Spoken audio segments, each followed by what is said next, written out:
मेरा नाम डॉक्टर रवि गुप्ता है। मैं मुंबई के वोकार्ड हॉस्पिटल में हृदय रोग विशेषज्ञ हूँ और आज मैं आपसे बात करूँगा पेरिफेरल वास्कुलर डिजीज़ या परिधीय धमनी रोग के बारे में। इस बीमारी में पैरों की नसों में ब्लॉकेज होने की वजह से पैरों को खून की सप्लाई प्रॉपर नहीं होती। जैसा कि हम जानते हैं, हमारे शरीर के हर ऑर्गन को प्रॉपर काम करने के लिए ब्लड सप्लाई की ज़रूरत है, जो कि प्रॉपर न्यूट्रिशन वहाँ तक पहुँचाता है।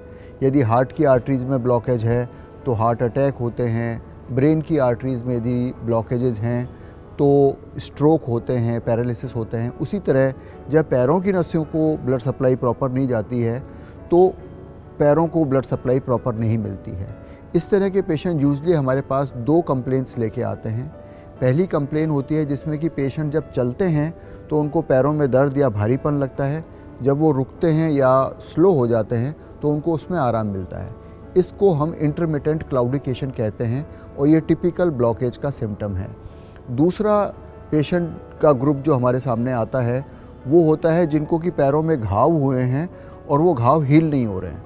उनको प्रॉपर एंटीबायोटिक भी मिल रहे हैं, उसकी प्रॉपर ड्रेसिंग भी हो रही है, उसके बावजूद भी घाव हील नहीं हो रहे हैं।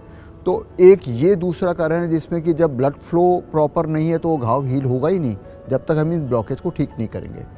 तो इन ब्लॉकेजेस को डिटेक्ट करने का तरीका एंकल ब्रेकियल इंडेक्स होता है, जिसमें कि हम अपर लिम्ब का ब्लड प्रेशर और लोअर लिम्ब का ब्लड प्रेशर लेते हैं और उनको कंपेयर करते हैं।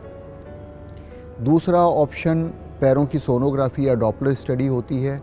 तीसरा सीटी स्कैन या सीटी एंजियोग्राफी की जाती है। और चौथा जो सबसे कन्फर्मेटरी टेस्ट है वो कन्वेंशनल एंजियोग्राफी, जैसे हम हार्ट की एंजियोग्राफी करते हैं वैसे ही हम लोग पैरों की नसों की एंजियोग्राफी करते हैं। अगर हमें कोई सिग्निफिकेंट ब्लॉकेज लगते हैं तो उनको फिर ट्रीट करने के हमारे पास 2 तरीके हैं। पहला बाईपास सर्जरी, जिसमें कि हम ब्लॉकेज के आगे कोई ग्राफ्ट लगाएंगे जिससे कि पैरों की नसों को ब्लड फ्लो प्रॉपर जाता रहे। कई बार ये संभव नहीं होता, कई बार नीचे की नसें इतनी पतली होती है जिसमें ग्राफ्ट लगाने की जगह नहीं होती और कई बार पेशेंट सर्जरी के लिए फिट नहीं होता। उन कंडीशंस में हम लोग पेरिफेरल एंजियोप्लास्टी करते हैं। जैसे हम हार्ट की एंजियोप्लास्टी करते हैं वैसे ही पैरों की नसों की भी एंजियोप्लास्टी की जाती है और ब्लड फ्लो दोबारा रीस्टोर किया जाता है। इनके अलावा जो इम्पॉर्टेंट चीज़ वो ये है कि पेशेंट को डायबिटीज़ है तो डायबिटीज़ को टाइट कंट्रोल करना ही होगा, तभी वो घाव भरेगा।